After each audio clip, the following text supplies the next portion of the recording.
Olá! Por acaso você já sofreu de candidíase em alguma época da sua vida? Lembra aquela coceira na vagina, aquele corrimento mais esbranquiçado? Cola aqui nesse vídeo, fica até o final que nós vamos conversar sobre a candidíase e a candidíase recorrente e eu vou dar algumas dicas de como se prevenir. Eu sou a doutora Juliana Amato, eu sou ginecologista do Instituto Amato e vamos iniciar a nossa conversa. A candidíase ela é uma condição muito frequente na vida da mulher. Cerca de 75% das mulheres elas vão apresentar um episódio de candidíase ao longo da sua vida. A boa notícia é que somente 4% dessas mulheres vão apresentar essa candidíase de forma recorrente, ou seja, vai apresentar vários episódios ao ano. E quando a gente diz que uma candidíase é recorrente? Quando a gente tem 4 ou mais episódios dessa infecção fúngica ao longo do ano. O micro-organismo mais comum causador da cândida é a Candida albicans, que é responsável por cerca de 90% dos casos dessa infecção. Mas existem outros tipos de cândida que também podem causar uma candidíase vulvovaginal. Por exemplo, a Candida glabrata, a Candida tropicalis.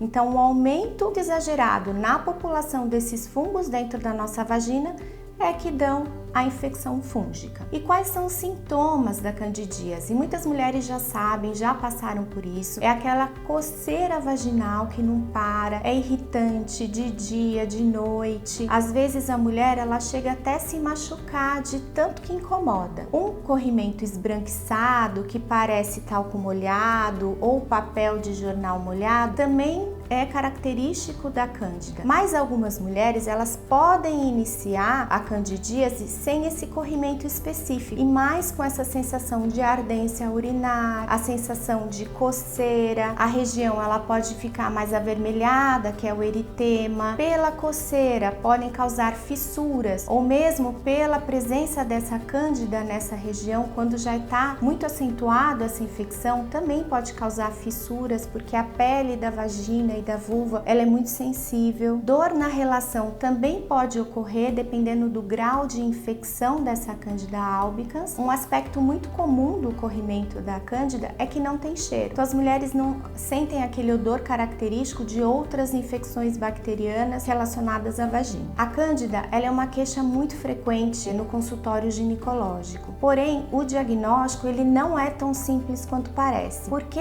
outros corrimentos também cursam com ardência, com coceira. Por exemplo, a vaginose bacteriana, em 30% dos casos, ela dá os mesmos sintomas da cândida. Ela só modifica pela característica do corrimento. Porém, o prurido, que é a coceira, vai ter, a disúria, que é a dor a urinar, a vermelhidão também vai ocorrer. Por isso, muitas vezes, o médico ele tem que estar muito atento para um diagnóstico correto da candidíase, porque se for uma vaginose bacteriana, não adianta tratar com medicações antifúngicas que seriam muito eficazes para a cândida, porque não trataria o problema da vaginose. Então, uma dica importante aqui, se você está tendo esses sintomas, não vá na farmácia e compre o primeiro antifúngico que você acha que deveria ser tomado ou que o médico já indicou uma vez para você e você lembra do nome do remédio. Não faça isso. O ideal é que você marque uma consulta com o seu ginecologista para que ele avalie se aquilo realmente é uma candidíase ou se pode ser outro tipo de corrimento.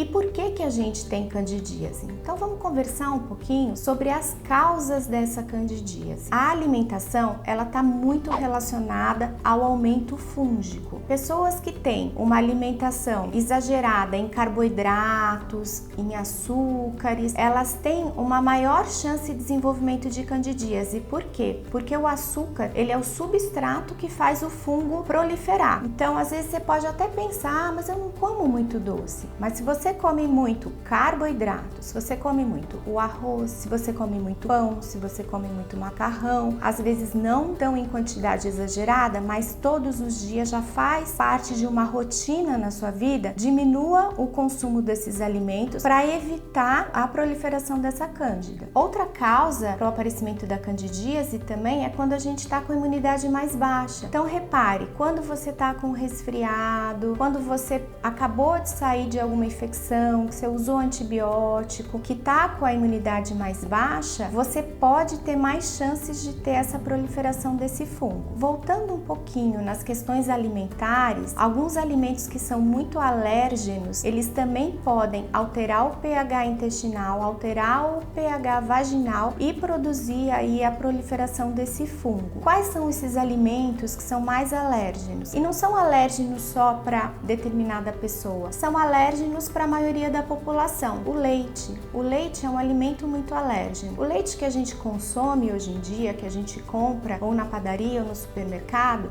ele já tem muita química ali dentro. Então, por si só, ele já é um alimento alérgeno, ainda mais quando ele passa por todo esse processo industrial, ele fica mais alérgeno ainda. O amendoim é um alimento muito alérgeno, ele também pode causar uma alteração de pH intestinal, uma disbiose, uma alteração de pH vaginal e com isso ajudar aí na proliferação dessa cândida. Hoje se fala muito nos polimorfismos genéticos. O que são esses polimorfismos genéticos? São alterações genéticas que você pode ter no seu corpo e que propiciam uma determinada doença ou não. Quer dizer que eu vou ter essa doença se eu tiver esse polimorfismo? Não, não quer dizer que você vai ter essa doença. Quer dizer que você vai ter aquele gene que funciona como um botãozinho. Se você apertar esse botãozinho várias vezes, ou seja, se você tiver hábitos na sua vida, um estilo de vida que não é o ideal, alimentação, falta de exercício físico, obesidade, algumas doenças de base, esses fatores vão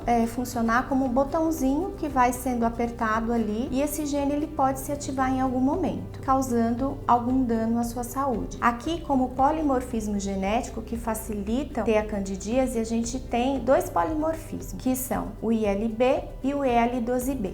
Como que eu sei se eu tenho esse polimorfismo ou não? Existem hoje em dia exames genéticos que avaliam várias condições físicas e patológicas. Pergunte para o seu médico. Ele poderá pedir esse exame, solicitar esse exame e fazer uma avaliação das predisposições mais comuns. Além disso, também alguns hábitos comportamentais, eles também influenciam na infecção fúngica, como o uso de roupas muito apertadas, uso de roupas sintéticas aonde a região vaginal ela não respira direito, não tem essa passagem de ar e aí vai ficando mais úmida a região. E fungo adora uma umidade. Falando já em umidade, vamos lembrar então da praia. Biquínis molhados, maiôs molhados. Quando você vai à academia e sua bastante, o ideal é tomar um banho e trocar de roupa logo que acabar o exercício físico, trocar a calcinha também. E na praia, evitar ficar muito tempo com esse maiô molhado ou na piscina. Se você vê que está entrando muito na água e que vai ficar o dia inteiro ali, troca o maiô, coloca o maiô mais sequinho para evitar essa umidade nessa região. Algumas doenças, elas também estão relacionadas à candidíase. Pacientes diabéticas, elas têm uma glicemia um pouquinho maior, né? Então elas fazem o controle dessa glicemia. Então elas têm mais propensão a desenvolver a candidíase. Mas não é só o diabetes não. Pacientes que não têm diabetes, mas que já têm uma resistência à insulina, ou seja, quando faz o exame de sangue, a glicemia está normal, então não tem a diabetes, porém quando se mede a insulina, ela sempre está alta. E essa resistência da insulina, ela faz parte de uma síndrome, que é a síndrome metabólica, que também é um fator predisponente para a candidíase. Então é importante cuidar da saúde, ir ao ginecologista todos os anos, fazer os seus exames de rotina, avaliar a saúde como um todo. E como a gente conversou um pouquinho sobre alimentação, que tem um vínculo aí com o aumento de carboidratos e facilidade em ter a candidíase, eu vou dar algumas dicas do que você pode fazer em casa para prevenir essa candidíase em relação à sua alimentação. O óleo de coco, ele tem uma ação bactericida e fungicida. Então, o ideal é você usar um pouquinho de óleo de coco na sua alimentação. Além disso, alguns temperos também, eles têm essa ação antifúngica, como o alecrim, como o orégano, como a cúrcuma, que é anti-inflamatória, o açafrão, o alho, a cebola, a famosa quercetina, que também é um potente anti-inflamatório. Então abuse dessas especiarias na sua alimentação. Além dessas dicas, vou dar algumas dicas básicas, como por exemplo, vai à academia, acabou de fazer sua atividade física, toma um banho, troca de roupa, coloca uma roupa sequinha. Está na praia, tente não ficar muito tempo com maiô úmido. Dê preferência às calcinhas de algodão e evite aquelas calcinhas que são de tecido sintético e que abafam a região vaginal. E use um sabonete íntimo na região vaginal que seja adequado. Qual é ele? São os sabonetes íntimos com pH neutro ou com pH idêntico ao da vagina, e tem que ser sabonete líquido. O sabonete em barra, ele já tem um pH que não é igual ao pH da nossa vagina e ele pode piorar alguns tipos de infecção. Se você gostou desse vídeo, inscreva-se aqui no nosso canal, dê o seu like e ative o sininho de notificação. Até o próximo!